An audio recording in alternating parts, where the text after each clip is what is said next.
नमस्कार, आप देख रहे हैं ऑनलाइन न्यूज़ इंडिया। मैं हूं आशीष आपके साथ। दोस्तों, हमारे देश में हिंदू मुसलमान के अलावा कुछ नहीं रह गया है। हिंदू मुसलमान करने के अलावा लोगों के पास कोई काम ही नहीं है।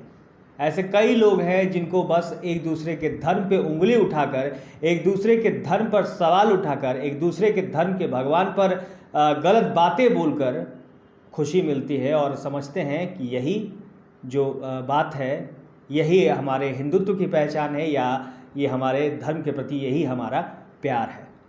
हम ऐसा इसलिए कह रहे हैं क्योंकि लगातार जिस तरीके से मैं अक्सर कहते रहता हूँ, जिस तरीके से एक धर्म के नाम पर एक जो माहौल क्रिएट किया जा रहा है, माहौल बनाने की कोशिश की जा रही है, वो अपने आप में बेहद ही डरावनी है। डरावनी ही कह सकते हैं क्योंकि जो कुछ भी श्रीलंका में हुआ, उसके बाद से जो तस्वीरें निकल के सामने आई श्रीलंका से, उसके बाद से हमें सीख लेनी चाहिए कि आखिर क्यों इस तरह की चीज़ें हो रही हैं। आखिर क्यों हम बेरोजगारी पे बात नहीं करते, हम महंगाई पे बात नहीं करते, हम बात करते हैं धर्म को लेकर।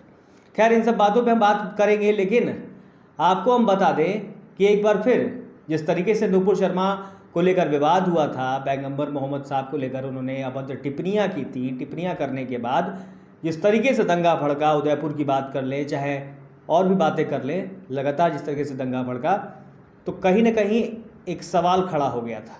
लेकिन अब आपको बता दें कि कन्हैया लाल का जो कांड हुआ, उसमें जो आरोपी है उसका कनेक्शन कहीं ना कहीं बीजेपी से निकला। वहीं अब बीजेपी फिर एक बार सवालों के घेरे में है, कहीं ना कहीं कह सकते हैं कि सवालों के घेरे में आ गई है। क्योंकि इसलिए कह सकते हैं क्योंकि एक नया मामला सामने आया है, जिसे सुनने के बाद आप भी कहीं ना कहीं यही कहेंगे कि भाई आखिर चक्कर क्या है। तो चलिए हम आपको पूरा मामला बता देते हैं। दरअसल प्रशांत पटेल उमराव जो है वो यूपी बीजेपी के मीडिया पैनलिस्ट हैं और सुप्रीम कोर्ट के वकील हैं। उनका एक पुराना ट्वीट वायरल हुआ और ऐसा वायरल हुआ कि उन पर गाज गिर गई। गाज इस तरीके से गिरी कि उनका ट्विटर अकाउंट ही बंद कर दिया गया। जी हाँ, दरअसल उन्होंने पैगंबर मोहम्मद साहब को लेकर एक ट्वीट किया था। लगातार कई ट्वीट किए थे उन्होंने, और ट्वीट करने के बाद इस तरीके से ट्वीट उन्होंने किया, ऐसी ऐसी बातें लिखी जो हम आपको आगे दिखाएंगे।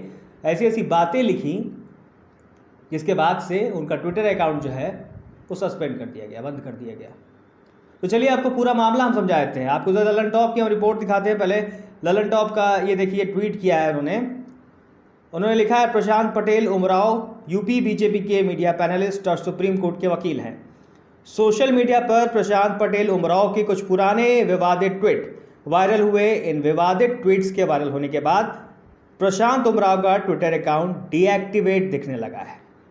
जी हाँ, कई ट्वीट किए थे उन्होंने, एक के बाद एक पैगंबर मोहम्मद साहब के लेकर धर्म के नाम पर किस तरीके से नफ़रत फैलाने की कोशिश की गई थी और नफ़रत फैलाने का जो जहर घोलने की कोशिश की गई थी, वो हम आपको दिखाते हैं कि किस तरीके से उन्होंने ट्वीट किया था। वो ट्वीट देखिए। पहला ट्वीट, प्रशांत पटेल जो हैं वो उत्तर प्रदेश बीजेपी के मीडिया पैनलिस्ट हैं और सुप्रीम कोर्ट के वकील हैं। सोशल मीडिया पर प्रशांत पटेल उमराव की कुछ पुराने विवादित ट्वीट वायरल हुए, जिसके बाद से उनका ट्विटर अकाउंट जो है डीएक्टिवेट दिखने लगा। उनके कुछ ट्वीट्स हैं, वो ट्वीट्स देखिए क्या हैं। पहला ट्वीट देखिए कि उन्होंने क्या लिखा है। मुझे पढ़ते हुए भी थोड़ा हिचक हो रही है, लेकिन ट्वीट आपको बताना ज़रूरी है। देखिए क्या लिखा हुआ है। @दबंग हिंदू, कल मुझे कुत्ते का पिल्ला मिला भटकता हुआ, उसे पाल लिया है, उसका नाम मोहब्बत रखा है क्योंकि ईद के दिन मिला। अब बताइए, इस तरह का ट्वीट करके आखिर प्रशांत पटेल जी क्या साबित करना चाहते थे या फिर क्या दिखाना चाहते थे, ये तो वही जाने।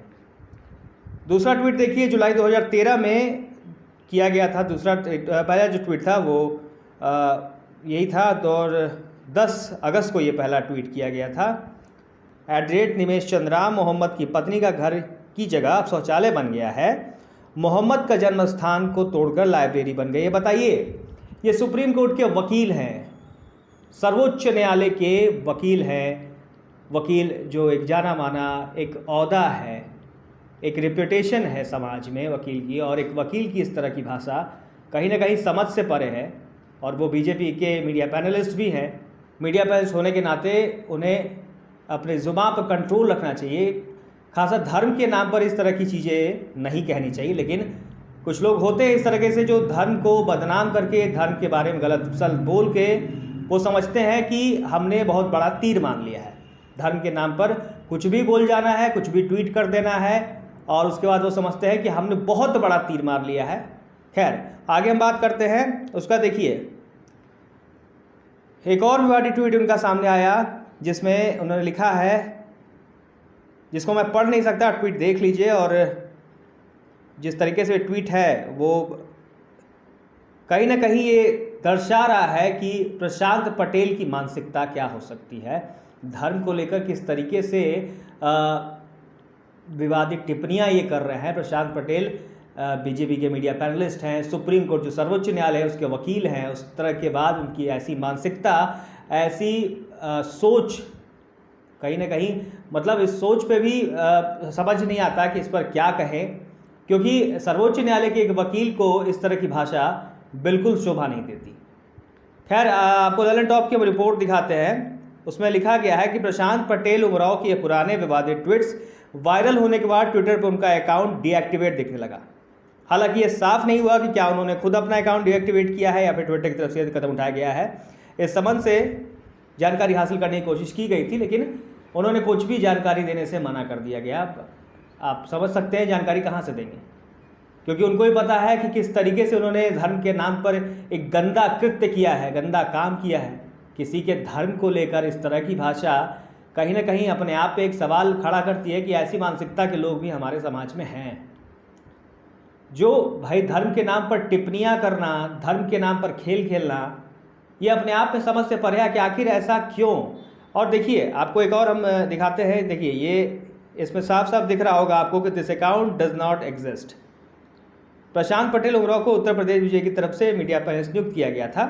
मीडिया रिपोर्ट्स के मुताबिक ज्ञानव्यापी मुद्दे पर एक टीवी डिबेट में शामिल होने के बाद प्रशांत पटेल को जान से मारने की धमकी मिल रही थी। आपको ये भी बता दें कि प्रशांत पटेल पर फेक न्यूज़ फैलाने का भी आरोप है। ये भी आरोप लगाया गया है, ललन टॉप की ही रिपोर्ट है, उसमें लिखा गया है कि प्रशांत के ऊपर फेक न्यूज़ फैलाने का भी आरोप हमेशा से लगता रहा है। अब आप देखिए, प्रशांत पटेल की इस कृत्य के बाद ट्विटर ने उनका अकाउंट जो है वो डीएक्टिवेट कर दिया। प्रशांत पटेल जिस तरीके से ट्वीट करते गए लगातार, एक के बाद एक, कहीं ना कहीं धर्म के नाम पर, धर्म को गाली देना ही कहा जाएगा इसको, लेकिन घुमा फिरा कर वो धर्म को बदनाम करने की कोशिश कर रहे थे। धर्म के जो मुसलमान जिस धर्म में की इज्जत करते हैं उस पर सवाल उठा रहे थे कहीं ना कहीं। अब देखिए, प्रतिक्रिया भी है उसमें, उनके ट्वीट पे लिखा भी गया है, कई सारे लोग ने ट्वीट किया है। एक ट्विटर यूज़र है, उन्होंने लिखा है, राजनीतिक नीचता की जब जब बात की जाएगी वो बात सीधे कीचड़ में खिले कमल तक ही आएगी।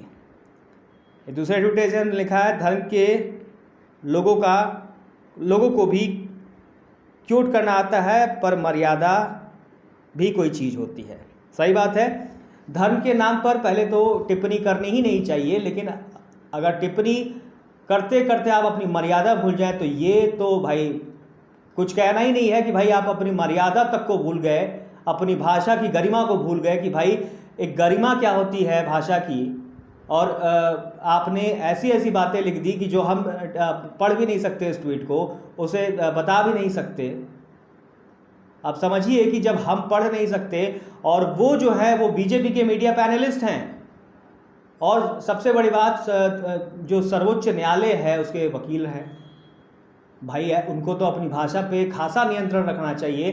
धर्म के नाम पर लोगों को ये सीख देनी चाहिए कि जिस तरीके से धर्म के नाम पर आग लगी हुई है, उस आग को और मत बढ़ने दीजिए, उस आग को शांत कीजिए। लोगों से कहना चाहिए कि धर्म के नाम पर लड़ना बंद करो। हमारे देश में और भी मुद्दे हैं जिस पर बात हो सकती है। हमारे देश में बेरोजगारी एक मुद्दा, हमारे देश में महंगाई एक मुद्दा है, कई मुद्दे हैं जिस पर हम बात कर सकते हैं, लेकिन नहीं, यहां पर खेल चलता है धर्म को, एक दूसरे के धर्म पर उंगली उठाओ, एक दूसरे के धर्म पर नीचा दिखाने की कोशिश करो, यही चलता रहा और यही प्रशांत पटेल जी ने किया है। लोगों ने ये भी कहा है, अगर इतिहास खंगालना है तो कई सारी चीज़ें उन्होंने लिखी हैं। इस पर सीधी सी बात है कि जिस तरीके से एक सीख है, श्रीलंका में जो कुछ भी हुआ, श्रीलंका में जो कुछ भी हुआ उसके बाद से एक सीख मिलती है हमें कि भाई हमें जो मुद्दे हैं उस पर बात करना चाहिए। हमारे देश में आखिर, आपसे पूछता हूं मैं, हमारे देश में आखिर मुद्दे क्या है? हमारे देश में मुद्दे हैं बेरोजगारी, महंगाई, भ्रष्टाचार। इस पे अगर हम बात करें तो ज़्यादा अच्छा। हमारी सरकारें, हमारे नेता, हमारे बुद्धिजीवी जो भी हैं, अगर इन सब चीज़ों पर बात करेंगे, इन सब चीज़ों के बारे में सोचेंगे, तो शायद हमारे देश में जिस तरीके से महंगाई बढ़ रही है, जिस तरीके से बेरोजगारी बढ़ रही है, कहीं ना कहीं उस पर रोक लगेगी।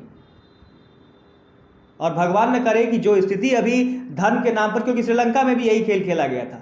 श्रीलंका में भी कट्टरवाद की आग में वहां के नागरिकों को झोंक दिया गया था, और परिणाम क्या हुआ वो श्रीलंका का आप सबने देखा। हमने पल पल की अपडेट आपको दिखाई है, हमने एक एक तस्वीर श्रीलंका की आपको दिखाई है, क्या कुछ हुआ वहां पर, ये आप सब ने देखा, ये आप सब ने जाना। और कुछ ऐसी ही स्थिति जो राजनीतिक विशेषज्ञ, उनका भी यही मानना है कि जिस तरीके से देश में एक अलग तरह का माहौल क्रिएट करने की कोशिश की जा रही है, एक अलग तरह की चीजें बनाने की कोशिश की जा रही है, तो कहीं ना कहीं श्रीलंका जैसे हालात यहां ना पैदा हो जाए। क्योंकि यहां कोई मुद्दों पे बात नहीं करता। यहां बात ऐसे ऐसे लोग भरे पड़े हैं जो धर्म के नाम पे इतनी अभद्र टिप्पणियां करते हैं, इतने गलत बातें लिखते हैं, जो कहीं ना कहीं अमर्यादित है। और इस तरह की बातें किसी भी धर्म को लेकर नहीं होनी चाहिए। लेकिन लगातार जिस तरीके से सामने चीज़ें आ रही हैं, कई ऐसे लोग हैं जो खुलेआम मुसलमानों को धमकी देते हैं, उनकी बहू बेटियों को उठा लेने की बातें करते हैं, गलत काम करने की बातें करते हैं। और उसमें भी कुछ लोग ऐसे हैं कि ऐसे संतों को सम्मानीय संत बताते हैं। तो इसमें अपने आप में एक सोचने वाली बात है कि इस तरीके के जो लोग हैं, इनकी क्या मानसिकता है, ये भाई हमारी सोच से तो बिल्कुल परे है।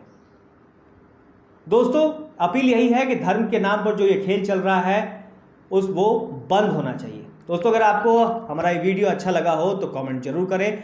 कमेंट करके बताएं कि आप मेरी बात से सहमत हैं या नहीं। साथ ही साथ हमारे चैनल को लाइक कीजिए, सब्सक्राइब कीजिए, साथ ही साथ इस वीडियो को खूब शेयर कीजिए। आपका बहुत बहुत शुक्रिया। इस खबर को अभी लाइक करें, शेयर करें, अभी चैनल को सब्सक्राइब करें और घंटी जरूर